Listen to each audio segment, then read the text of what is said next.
कामदा एकादशी का व्रत 29 मार्च 2026 को रखा गया था। नमस्कार, आरजे भक्ति जोन पर आप सबका स्वागत है। आइए जानते हैं कामदा एकादशी के पारण का समय व पारण के दिन सुनी जाने वाली तुलसी माता की कथा।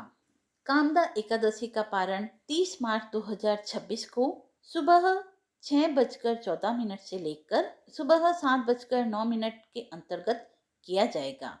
प्रत्येक व्रती को इस समय के अंदर ही पारण करना चाहिए, क्योंकि यदि पारण सही समय में किया जाए तो व्रत का पूरा फल प्राप्त होता है। पारण करने से पहले भगवान विष्णु की पूजा अवश्य करें व उन्हें तुलसी दल भी अवश्य अर्पित करें। आइए अब सुनते हैं कामदा एकादशी के पारण में सुनी जाने वाली तुलसी माता की कथा। द्वादशी के दिन तुलसी माता की कथाओं को सुनने से धन संपत्ति व अनंत शुभ फलों की भी प्राप्ति होती है। तो आइए कथा को प्रारंभ करते हैं। तुलसी माता को हरिप्रिया भी कहा जाता है। जितना भगवान श्री हरि सोने, चांदी, हीरे, मोती और रत्नों से प्रसन्न नहीं होते, उतना सिर्फ तुलसी दल से प्रसन्न हो जाते हैं। सच्ची श्रद्धा भाव से तुलसी दल भगवान श्री विष्णु को अर्पित करने से मनुष्य के सभी संकट कट जाते हैं व मनोकामनाएं पूर्ण होती है। शास्त्रों के अनुसार एकादशी के दिन तुलसी जी में कभी भी जल नहीं चढ़ाना चाहिए, क्योंकि तुलसी महारानी स्वयं एकादशी पर निर्जला व्रत रखती है। लेकिन द्वादशी के दिन व्रत के पारण के समय तुलसी माता को जल अवश्य चढ़ाना चाहिए और पूरे विधि विधान से पूजा पाठ करके उनकी कथाओं को सुनकर ही व्रत खोलना चाहिए। पहली कथा। शिव पुराण के अनुसार पौराणिक समय में दैत्यों का राजा दंभ हुआ था। वह बहुत ही बड़ा विष्णु भक्त था। कई सालों तक उसके यहाँ कोई संतान न होने के कारण उसने शुक्राचार्य को अपना गुरु बनाकर उनसे श्री कृष्ण मंत्र प्राप्त किया। यह मंत्र प्राप्त करके उसने पुष्कर सरोवर में घोर तपस्या की। भगवान विष्णु उसकी तपस्या से प्रसन्न हुए और उसे संतान प्राप्ति का वरदान दिया। भगवान विष्णु के वरदान से राजा दंभ के यहाँ एक पुत्र ने जन्म लिया। इस पुत्र का नाम शंखचूड़ रखा गया। बड़ा होकर शंखचूड़ ब्रह्मा जी को प्रसन्न करने के लिए पुष्कर में घोर तपस्या करने गया। तपस्या से प्रसन्न होकर ब्रह्मा जी ने उसे वरदान मांगने को कहा। तब शंखचूड़ ने वरदान मांगा कि वह हमेशा अजर अमर रहे, वह कोई भी देवता उसे मार न पाए। ब्रह्मा जी ने उसे यह वरदान दे दिया और कहा कि वह बद्रीवन जाकर धर्मध्वज की पुत्री तुलसी जो तपस्या कर रही है उससे विवाह कर ले। शंखचूड़ ने वैसा ही किया और तुलसी के साथ विवाह के बाद वह सुख पूर्वक रहने लगा। उसने अपने बल से देवताओं, असुरों, दानवों, राक्षसों, गंधर्वों, नागों, किन्नरों, मनुष्य तथा त्रिलोक के सभी प्राणियों पर विजय प्राप्त कर ली। वह भगवान श्री कृष्ण का परम भक्त था। शंखचूड़ के अत्याचारों से सभी देवता परेशान होकर ब्रह्मा जी के पास गए और ब्रह्मा जी उन्हें भगवान विष्णु के पास ले गए। विष्णु ने कहा कि शंखचूड़ की मृत्यु भगवान शिव के त्रिशूल से ही होगी, अतः आप उनके पास जाइए। भगवान ने चित्ररथ नामक गण को अपना दूत बनाकर शंखचूड़ के पास भेजा। चित्ररथ ने शंखचूड़ को समझाया वह देवताओं को उनका राज्य लौटा दे, परंतु शंखचूड़ ने मना कर दिया और कहा कि वह महेश्वर से युद्ध करना चाहता है। भगवान शिव को जब इस बात का पता लगा तो वे युद्ध के लिए अपनी सेना लेकर निकल पड़े। देवताओं और दानवों में घमासान युद्ध हुआ, परंतु ब्रह्मा जी के वरदान के कारण शंखचूड़ को देवता नहीं हरा पाए। भगवान शिव ने शंखचूड़ का वध करने के लिए जैसे ही अपना त्रिशूल उठाया, तभी आकाशवाणी हुई कि जब तक शंखचूड़ के हाथ में श्री हरि का कवच है और उसकी पत्नी का सतीत्व अखंडित है, तब तक इसका वध असंभव है। आकाशवाणी सुनकर भगवान विष्णु वृद्ध ब्राह्मण का रूप धारण कर शंखचूड़ के पास गए और उससे श्री हरि कवच दान में मांग लिया। शंखचूड़ ने वह कवच बिना किसी संकोच के दान कर दिया। शंखचूड़ रूपी भगवान विष्णु ने तुलसी के महल के द्वार पर जाकर अपने विजय होने की सूचना दी। यह सुनकर तुलसी अत्यंत प्रसन्न हुई और पति रूप में आए भगवान का पूजन किया। ऐसा करते ही तुलसी का सतीत्व खंडित हो गया और भगवान शिव ने युद्ध में अपने त्रिशूल से शंखचूड़ का वध कर दिया। तब तुलसी जी को सब पता चल गया कि वे उनके पति नहीं हैं, बल्कि वे तो भगवान विष्णु हैं। तो क्रोध में आकर तुलसी जी ने कहा कि आपने छल पूर्वक मेरा धर्म भ्रष्ट किया है और मेरे पति को मार डाला, अतः मैं आपको श्राप देती हूँ कि आप पाषाण होकर धरती पर रहें। तब भगवान विष्णु ने कहा कि देवी, तुम मेरे लिए भारतवर्ष में रहकर बहुत दिनों तक तपस्या कर चुकी हो, तुम्हारा यह शरीर नदी रूप में बनकर गंडकी नामक नदी के रूप में प्रस्तुत होगा। तुम तुलसी का वृक्ष बन जाओगी और सदा मेरे साथ रहोगी। तुम्हारे श्राप को सत्य करने के लिए मैं पाषाण शालिग्राम बनकर रहूंगा। कथा समाप्त हुई। बोले विष्णु भगवान की जय, तुलसी माता की जय। आइए सुनते हैं अगली कथा। एक गरीब ब्राह्मण और तुलसी माता की कहानी। एक नगर में एक गरीब ब्राह्मण अपनी पत्नी के साथ रहता था। वह भिक्षा मांगकर सारा जीवन गुजारता था और भगवान की पूजा में लगा रहता था। वह उतनी ही भिक्षा मांगता था जिससे उसके और उसके परिवार का पेट भर सके। उस नगर का राजा बहुत धनवान और ब्राह्मणों का आदर करने वाला था। राजा किसी भी ब्राह्मण को अपने महल से खाली हाथ नहीं जाने देता था। दूर दूर से ब्राह्मण राजा के पास आते और उसे मुंह मांगा दान लेकर आशीर्वाद देते हुए चले जाते। एक दिन ब्राह्मण की पत्नी ने ब्राह्मण से कहा कि दूर दूर के ब्राह्मण राजा से मनचाहा दान लेकर चले जाते हैं और तुम यहाँ के यहाँ एक दिन भी राजा के पास नहीं गए। आज तुम जाओ और राजा से कुछ मांग कर लाओ। ब्राह्मण ने अपनी पत्नी को समझाते हुए कहा कि तू तो बावरी है, हमें धन की कहाँ जरूरत है। हमें इतना तो मिल ही जाता है जिससे हम अपना पेट भर सके, और राजा का धन अच्छा नहीं होता, वो हमें नहीं लेना चाहिए। ब्राह्मण की पत्नी जिद पर अड़ गई और बोली, मैं तुम्हारी एक बात नहीं सुनने वाली हूँ। कब तक हम कंगाली में जीते रहेंगे? तुम तो रोज माला लेकर बैठ जाते हो। अपने बच्चों को कहाँ खिलाए, क्या पहनाए? जब बच्चे दूसरे बच्चों को पहने ओढ़े तथा खाते पीते देखते हैं तो उनका भी मन ललचा जाता है। आज तुम राजा के पास जाओ, राजा बहुत भला व्यक्ति है, वह हमें जरूर मुंह मांगा दाम देंगे। मजबूर होकर ब्राह्मण राजा के महल की ओर चल दिया, पर राजा उस समय महल में नहीं था। ब्राह्मण को वापस लौटना पड़ा। दूसरे दिन ब्राह्मण की पत्नी ने ब्राह्मण को फिर से महल भेजा, परंतु राजा फिर भी महल में नहीं मिला। तीसरे दिन राजा महल में मिल गया और उसने ब्राह्मण का स्वागत किया और उसे आसन पर बैठाया और 2 दिन न मिल पाने के लिए क्षमा मांगी। राजा ने कहा कि मैं आपकी क्या सेवा कर सकता हूँ? ब्राह्मण ने कहा, जो मैं मांगू तो वह आप दे सकेंगे? राजा ने कहा, हाँ, कहिए, मैं आपकी क्या सेवा कर सकता हूँ?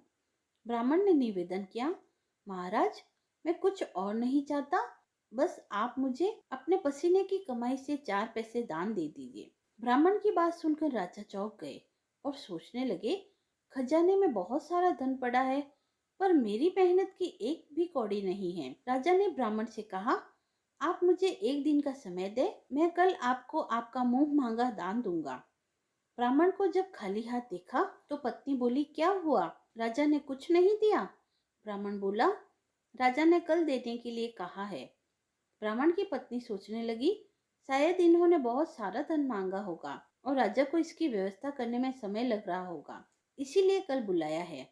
दूसरी ओर राजा ने अपने राशि कपड़े बदले, फटे पुराने कपड़े पहन मजदूरों जैसा वेश बना लिया। जब राजा की पत्नी ने देखा और कारण पूछा तो राजा ने सब कुछ बतलाया। रानी बोली, मैं भी आपके साथ चलूंगी। राजा के हाँ कहने पर रानी भी पुरानी साड़ी पहनकर आ गई। इस प्रकार राजा और रानी मजदूरी की तलाश में शहर निकले। मोहल्ले के मोहल्ले में जाकर राजा ने आवाज लगाई, किसी को मजदूर चाहिए? तो आखिर एक लोहार ने उन्हें बुला लिया, जो पहिए पर हाल चढ़ाने की तैयारी कर रहा था। उसने राजा से कहा, देखो, तुम्हें पहले खलात धोनी पड़ेगी और जब आग आ जाए तो उसके बाद घन पीटना होगा। फिर रानी की ओर देखकर कहा कि तुम्हें कुएं में से पानी लेकर हौदी भरनी होगी और कोयले वाले घर में कोयला लेकर भट्टी में डालना होगा। तुम दोनों को दिन भर में 2-2 आने मिलेंगे। अगर काम पसंद हो तो बोलो, नहीं तो अपना रास्ता नापो। राजा रानी लोहार के बताए काम को करने लगे। राजा खलात ढोकने लगा और उसे काम ठीक से नहीं हो पा रहा था। लोहार नाराज होकर राजा को ठीक से काम करने के लिए कहता तो राजा जैसे तैसे अपना काम करने लगा। रानी भी कुएं से पानी भरकर लाने लगी। रानी के हाथ में फफोले हो गए। किसी तरह बड़ी कठिनाई से उसने पानी का हौद भरा। उसके बाद रानी कोयला लाकर भट्टी में डालने लगी। भट्टी में आग आने पर लोहार ने बाट भट्टी में से निकालकर पहिए पर जमाई और एक घन अपने हाथ में लेकर और एक राजा के हाथ में देकर कहा, देखो, बारी बारी से घन पर पटकना, हाथ इधर उधर ना हो पाए। राजा जोर जोर से घन पटकने लगा, लेकिन उसका निशाना ठीक नहीं बैठता। कभी घन हाल पर गिरता तो कभी पहिए पर। मजदूरों का यह हाल देखकर लोहारिन बड़बड़ाती हुई आई और लोहार से कहने लगी, तुमने कहाँ से इन नौसिखिए मजदूरों को पकड़ा है? इन्हें काम भी नहीं आता। यह मजदूर तुम्हारा सब काम बिगाड़ देंगे। राजा रानी उन दोनों की फटकार सुनते सुनते अपना काम मन लगाकर करते रहे। घन पटकते पटकते राजा का शरीर पसीने से तर हो गया और जोर जोर से सांसें चलने लगी। रानी भी पानी भरते भरते और कोयला झोंकते झोंकते थक कर चूर हो गई। दोनों ने पूरे दिन बहुत मेहनत की। लोहार ने राजा रानी को दो दो पैसे दिए, जिसे वह बड़ी खुशी से लेकर महल आ गए। आज उन्हें पता चला कि मेहनत की कमाई कैसी होती है। राजा ने 4 पैसे अलग रख लिए और अगले दिन ब्राह्मण को बुलाकर उसे दे दिए। ब्राह्मण राजा को आशीर्वाद देकर घर लौटा और ब्राह्मणी से कहा, लो, मैं राजा के हाथ से दक्षिणा ले आया हूँ। जब उसने 4 पैसे देखे तो वह ठिठक कर रह गई और उन्हें दूर फेंक दिए। वो जल भूनकर ब्राह्मण से बोली, तुम जैसे दरिद्र से राजा के यहाँ जाकर भी कुछ न मांगा गया, शर्म भी नहीं आती। यह कहकर वह रूठ कर चली गई और बहुत देर तक बड़बड़ करती रही। ब्राह्मण ने उन 4 पैसों को उठाकर तुलसी घर में रख दिया और सोचा, जब ब्राह्मणी शांत हो जाएगी तो जरूरत पड़ने पर उठा लेगी। परंतु कई दिनों तक पैसे वहीं रखे रहे और फूल बेलपत्र ऊपर से गिरकर मिट्टी में दब गए। ब्राह्मण और ब्राह्मणी दोनों ही उन सिक्कों के बारे में भूल गए। कुछ दिनों बाद तुलसी घर में 4 पौधे उगे। चारों पौधे बहुत सुंदर थे। यह देखकर ब्राह्मणी रोज उन्हें सींचने लगी। 4 महीने बाद वह पौधे बड़े हो गए और उनमें फूल लगने लगे। फूल सूखने पर इनमें मोती झड़ने लगे। ब्राह्मण और ब्राह्मणी ने कभी मोती नहीं देखे थे। वह समझे कि कोई बीज है। हर रोज कई फूल झड़ते और बहुत मोती हो गए। पूरे तुलसी घर में मोती बिखर जाते। ब्राह्मणी उन मोतियों को समेटकर घर में एक कोने में डाल देती। इस तरह वहां मोतियों का ढेर लग गया। एक दिन एक सब्जी वाली आई। ब्राह्मणी को सब्जी लेनी थी, पर उसके पास पैसे नहीं थे। उसने सब्जी वाली से कहा, क्या तुम इन चमकदार चीजों के बदले सब्जी दे सकती हो? सब्जी वाली ने देखा तो वह पहचान गई कि ये तो मोती है। उसने खुशी खुशी ब्राह्मणी को उन मोतियों के बदले उसकी पसंदीदा सब्जी दे दी। अब वे हर रोज ऐसा ही करने लगी।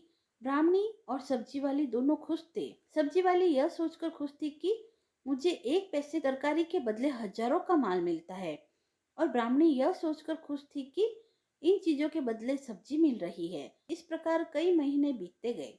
उधर राजमहल में कई राजहंस थे जो मोती चुगते थे। राजा का यह नियम था कि जब राजहंस मोती चुग लेते थे, इसके बाद राजा और उसका परिवार भोजन करता था। एक समय बाद राजा का सारा धन उन मोतियों और दान देने में खर्च हो गया। अब राजा को मोती खरीदने के पैसे तक नहीं बचे थे। यह खबर पूरे नगर में फैल गई। ब्राह्मण और ब्राह्मणियों को जब यह पता चला तो उन्होंने यही विचार किया कि राजा बहुत दानी और नेक दिल है। उसने अपना सब कुछ दान कर दिया, यहाँ तक कि शायद उसके पास खाने को भी कुछ नहीं है। ऐसे हालात में हमें उन लोगों की सहायता करनी चाहिए। तो ब्राह्मण ने कहा, अगर तू कहे तो इसमें से कुछ बीज राजा को दे दूं। तो ब्राह्मणी ने कहा, इससे सब्जी और खाने की चीजें मिलती है। ब्राह्मणी ने कहा, हाँ, मैं रोज इसके बदले सौदा लिया करती हूँ। ऐसा कहकर ब्राह्मणी एक टोकरी बीज भर लाई। ब्राह्मण राजा के पास पहुंचा और उसे वह मोती दिए और राजा को सारी बात बताई। राजा उन मोतियों को देखकर चौंक गए। उसने मोती राजहंस को दिए। राजहंस उन्हें चुगने लगे। यह देखकर राजा ने ब्राह्मण से कहा, एक एक मोती सैकड़ों रुपए का है। सच बताओ, आपके पास इतने मोती कहाँ से आए? ब्राह्मण बोला, महाराज, ऐसे तो हमारे घर में बहुत है। और राजा को पूरी बात बताई। राजा अपने मंत्रियों के साथ ब्राह्मण के घर पहुंचे और उन 4 पेड़ों को देखा। पूछताछ में वह सिक्कों वाली बात सामने आई। जब पेड़ों को देखा तो उनकी जड़ों के पास वही सिक्के चिपके हुए थे। आज ब्राह्मण और ब्राह्मणी को मालूम हुआ कि उनके पास लाखों करोड़ों की दौलत है, जिसे एक साधारण बीज समझते थे। ब्राह्मण ने सोचा कि मेरे लिए यह धन किस काम का। ऐसा सोचकर ब्राह्मण ने सारे मोती राजा को दान दे दिए। राजा की आंखें खुल गई। मेहनत के धन की कीमत उन्हें मालूम पड़ गई। उस दिन राजा ने प्रण लिया कि मैं खजाने के पैसे से एक भी पैसा अपने खर्च पर नहीं लगाऊंगा। अपना खर्च मेहनत करके चलाऊंगा। खजाने और ब्राह्मण के दान से राजा ने जनता के हित में कई धार्मिक कार्य किए। तुलसी माता की कथा समाप्त हुई। बोलिए तुलसी माता की जय।